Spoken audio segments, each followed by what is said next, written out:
you for staying with us. This is Politics Tonight, digging beyond the headlines. And now to our interview with the first guest of the day. I am joined by the former Deputy Permanent Representative of Nigeria to the United Nations, Ambassador Usman Sarki, for discussion on the coup in Niger and matters arising. Thank you so much for joining us, Ambassador. Thank you very much for having me on your program, and good evening. All right, good evening to you. So ECOWAS insists on return to status quo, but the junta remains adamant. Are we in a fix regarding the situation in Niger Republic?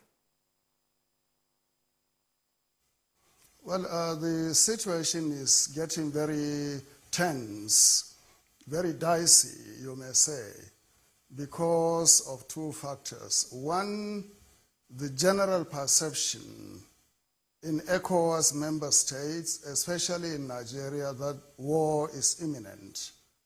Intervention in Niger is imminent, use of force is imminent. That has heightened tension and anxiety all over. The second factor that has complicated matters is the intransigence of the military junta in Niamey that has refused to comply with the demands of the collective nations of the Economic Community of West African States, ECOWAS. That was made to the regime on the 30th of August and repeated yesterday at the second summit on Niger. So, like I said, the matter is very dicey and difficult, but it is not beyond redemption in terms of seeking a solution that will meet the needs and demands of all parties. ECOWAS has outlined its demands, that is, the restitution or reinstatement of the defunct Mohamed Bazoum government and the release of the president and the return of the country to constitutional order. It's a very straightforward demand, not too complicated, not too much to be met by the regime. However, because of their own interest, having forcefully taken government, taken power, they have burned the bridges and they are not willing to concede to the demands made by ECOWAS to release President Bazoum from custody and to reinstate the constitution and civil rule in that country. So we are at an impasse now.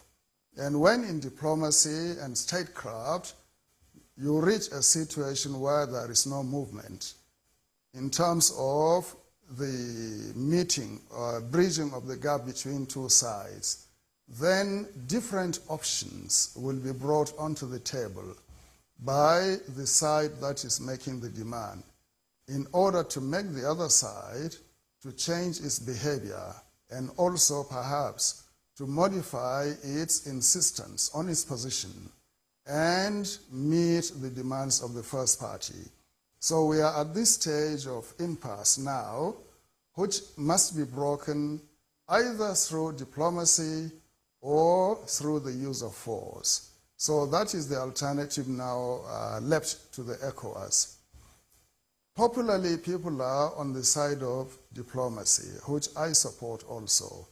The use of force as a last alternative must be considered with all gravity, all seriousness, because of the ramifications, implications, and consequences. But taking that off the table will actually weaken the position of ECOWAS, and it will not be possible for ECOWAS to make any headway with the regime that is entrenching itself now in Niger by appointing a prime minister and by appointing a 21-man cabinet. So the situation is very dicey, very difficult, but I can see some glimmer of hope where the agency of the 14th Emir of Kano, Mohammed Sanusi, was used to reach out and to meet with the head of the junta in Niamey, General Abdurrahman Chiani. They met. We don't know the details of the discussion, but that is an opening. No matter how tiny, how small it is, that opening should be exploited, explored, and utilized in order to broaden the front where discussion could take place and certain objectives could be met peacefully through dialogue, through intermediaries, and not through the invocation of the right of ECOWAS to use force to alter the situation in Niamey. All right, Ambassador. So because of this heightened tension, I'm worried about the danger of misinformation on this issue. I mean, earlier today, President Ouattara made some clarification that this is not a Niger thing. This is ECOWAS versus Niger coup leaders. What more needs to be done in this regard? Well, sadly, in crisis situations, as you very well know, as a media person, the first casualty is the truth. And in this age of social media, where everybody is a lord unto himself or herself to dish out all sorts of opinions, Nigerians especially should be very, very cautious about what they consume in the social media. Information is very critical. It is the bedrock of diplomacy and bedrock of interstate relationship. So whatever information is released out there to the public, for the consumption of the public or for the attention of the regime in Niger, it has to be precise, accurate, and to the point, without ambiguities. Now, the problem that has arisen from this entire episode, this saga, is the idea that the president of Nigeria wants war, which is really a which is a misinformation, and there is no basis for us to think that war was the first option. No. ECOWAS, and also this conflict or crisis is not between Nigeria and Niger. Far from that. And it's not even between ECOWAS and Niger.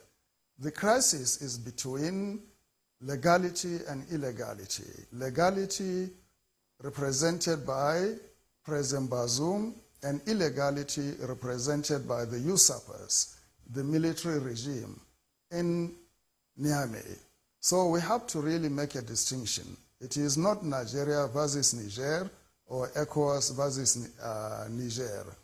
ECOWAS is using the instrumentality of its statutes, of its protocols, in order to assert the prerogative of the regional organization to establish order, to bring back constitutional rule in Niger, as it would in any other member state if it has taken the path to military rule at this precise moment.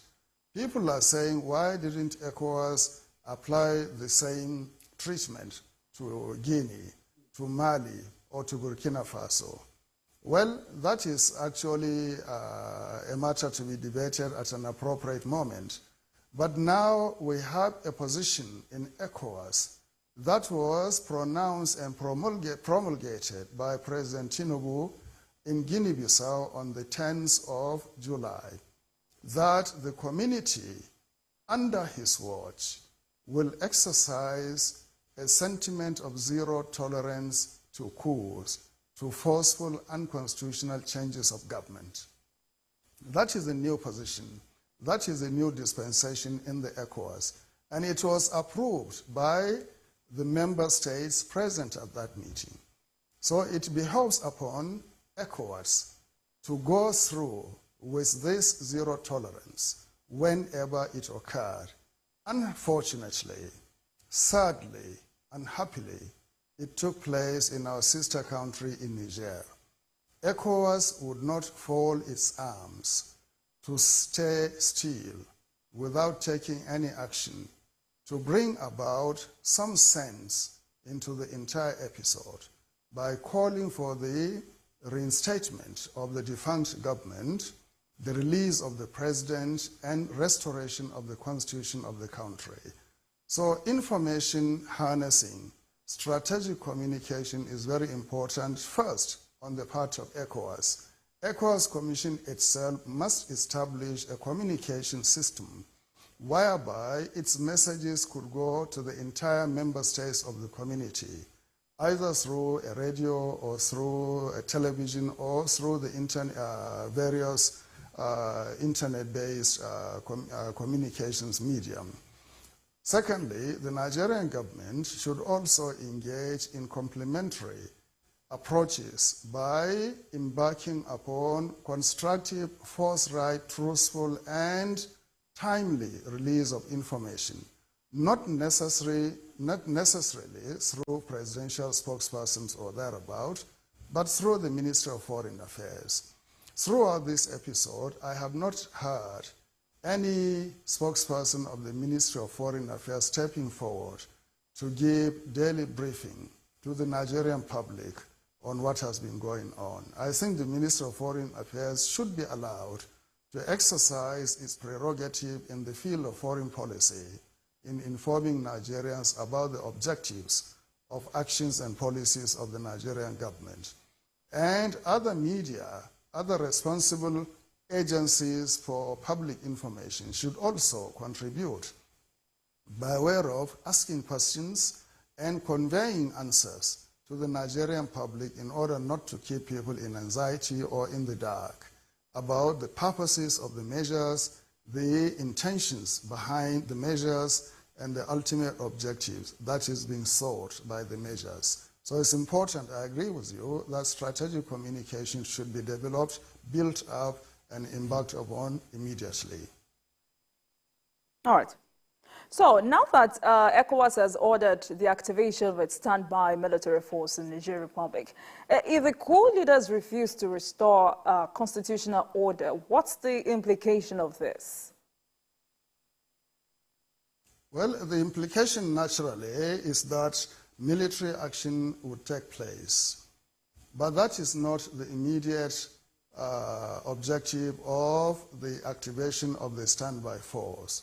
The activation of the standby force is to give stimulus to diplomacy, to give some teeth to diplomacy, to give some bite, if you like, to diplomacy, and to strengthen the credibility of the diplomatic effort so that the regime in Niger, in Niamey, will realize that there is a determination, a resolve on the part of the collective leadership of ECOWAS, not of Nigeria alone, but ECOWAS entirely, to go to the extreme measure, reluctantly, of using force to restore constitutional order in Niamey, in Niger. It all depends on the attitude, the disposition of the military regime currently occupying the seat of power in Niamey. Their intransigence will lead to the escalation of the situation, and their refusal to be amenable to reason with ECOWAS and to sit down face-to-face with ECOWAS representatives to discuss measures towards restoration of order, constitutional order in Niger, will lead to the distancing of the gap between ECOWAS and the regime. And in between, options will gradually begin to fade away. Peaceful resolution will become virtually impossible, and the resort to force will now be the last option to be adopted. If we come to that, the responsibility should be squarely on the shoulders of the regime in Niger, not on the leadership of ECOWAS, because the leadership of ECOWAS is acting on the basis of the supplementary protocol on democracy and good governance in the ECOWAS member states.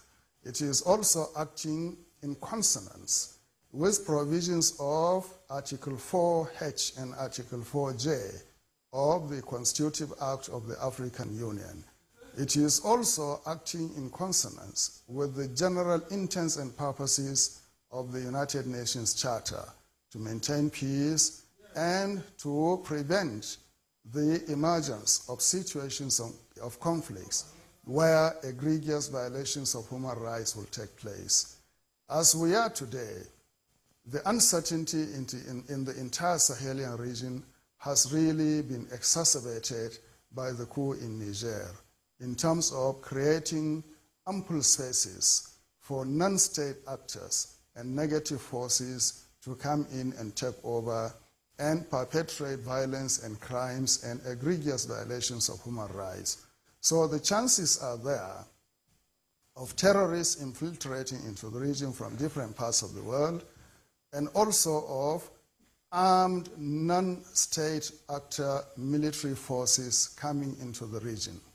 It's very palpable, it's very tangible.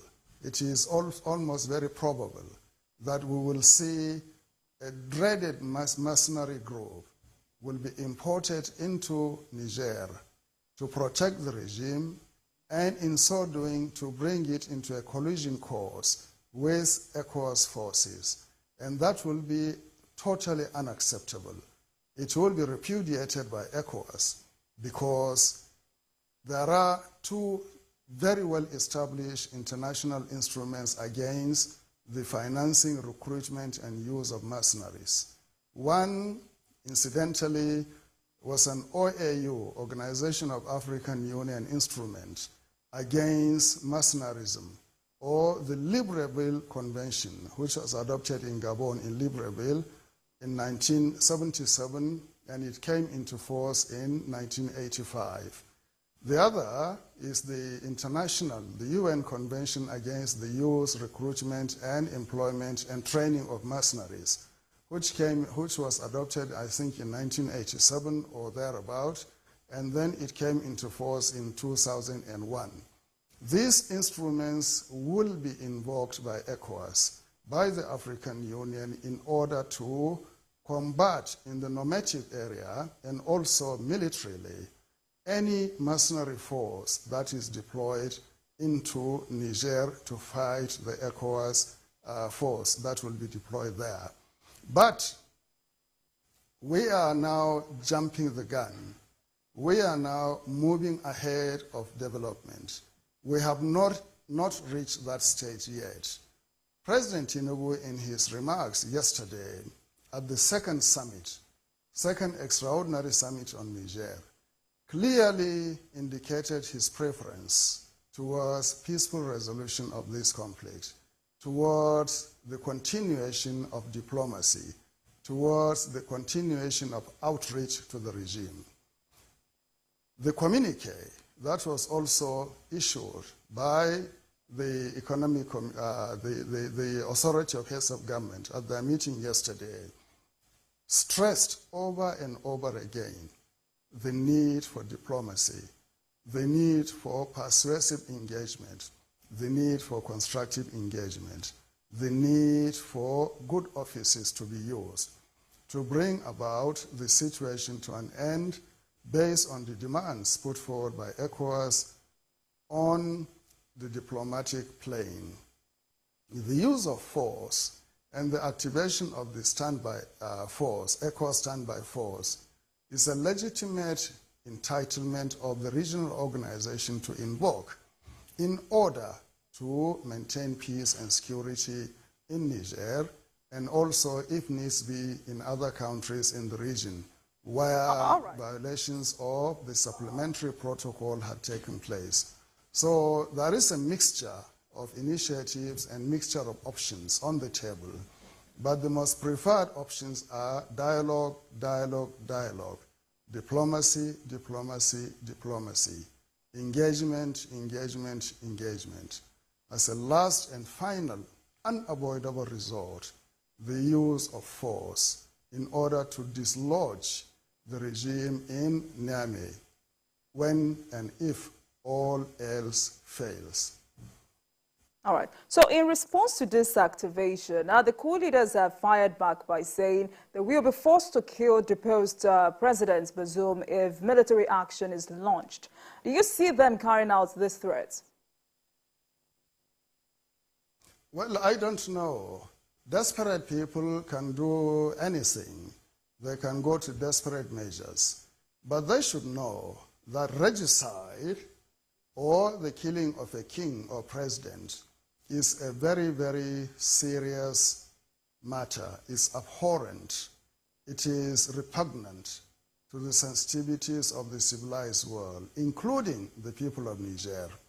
Don't forget, President Bazoum was elected by 56% of the population that cast their vote on the day of elections. Because he is from the minority Arab ethnic tribe or group doesn't mean that he does not have supporters cutting across all the ethnic configurations of Niger. And also, if they go down that avenue, they are casting themselves away from the protection of the law. They will become fugitives wherever they are. They will be hunted down by ECOWAS forces, by other international forces, and here the mechanisms of the International Criminal Court can be activated. Interpol can be brought into the equation in order to fish them out wherever they go to. And the punishment that will be meted out to them for killing a president, a head of state, that they have taken hostage will be commensurate to the seriousness of the judgment that will be passed upon them by the global community and by their own population. Let not the euphoria of the moment overcome them and give them a false confidence, a false sense of security that they will do anything and get away with it. It will not happen. Killing a president is a very, very serious path to descend to. I do hope that they will see reason. They are military men, they are tactical and both strategic in their thinking. I do hope they will not allow that sentiment to overpower them to go to that extent. Already, the Secretary General of the United Nations has warned the coup plotters and the leaders of the military that their treatment of President Bazoum is worrisome and unacceptable. You can imagine if they go to the path of killing him. That will be a totally criminal, abhorrent criminal behavior, and it will be regicide, and it will be actually a matter that will be taken up at the highest level of the International Court, which is the ICJ. I do hope they will see sense and not to go that way. All right.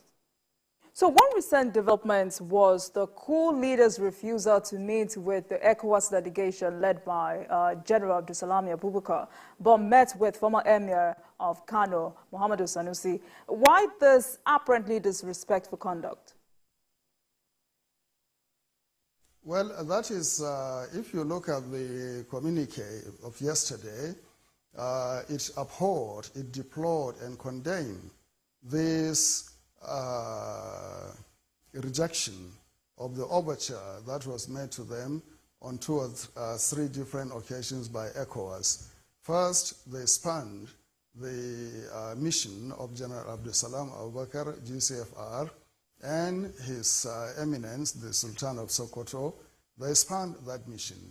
The head of the junta did not meet them. They were met allegedly, I understand, at the airport by other members of the military council.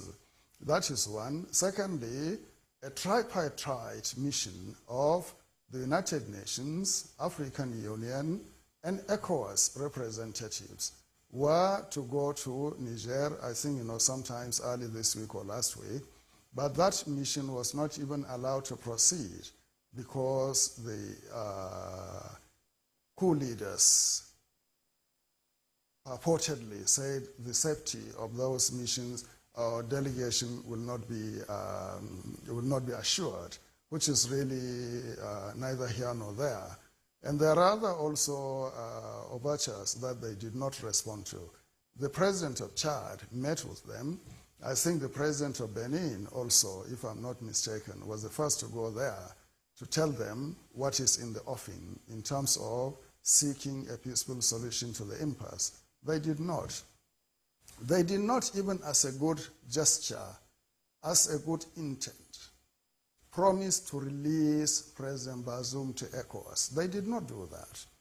They did not even gradually, systematically implement a program of meeting ECOWAS halfway. For instance, by first releasing those ministers and higher officials of President Bazoum who are in captivity. And along the line, when negotiations proceed, they could release the family members of President Bazoum. And lastly, when negotiations reach a certain place, they could release him to ECOWAS or to a third party, a non-ECOWAS member. They did not do that. They are holding them as hostages in custody, using them as human shield, and threatening to kill President Bazoum. And I think that is a very dangerous precedent in West Africa if they go along that way, capturing a head of state, keeping him custody, and then later executing him because intervention is imminent in order to restore law and order. Whether they kill him or they keep him alive, it doesn't matter. ECOWAS will go there, bring about the transition back to the restoration of civil, democratic, constitutional rule in that country. It would be better for the sanity of Niger and the entire Sahel region and West Africa, for the leaders, the military leaders, not to go to the path of eliminating President Bazoum. Even if the people of Niger want a new dispensation after this coup, then that dispensation could be discussed between the representatives of the people of Niger, not the military, and ECOWAS mediation team, ECOWAS commission, to decide on the way forward. If diplomacy is engaged, and if the coup leaders are willing to speak to ECOWAS, to sit around the table, various mechanisms, various solutions will be found to this impasse. And the sanctions that have now started to bite in Niger would be lifted, hopefully, so that our brothers and sisters across the border will not be under egregious hardship that would reduce their already precarious condition to very dire situations. So I suggest that the military leaders, other countries that have some contacts with the military leaders in Niger should speak to them, that they should now seek the diplomatic option and not to push ECOWAS to go to the extreme end of the options available to it. Now, people are talking about the situation as if it was brought about by Nigeria or by ECOWAS. It is not so. The onus, the responsibility rests on the coup plotters in Niger.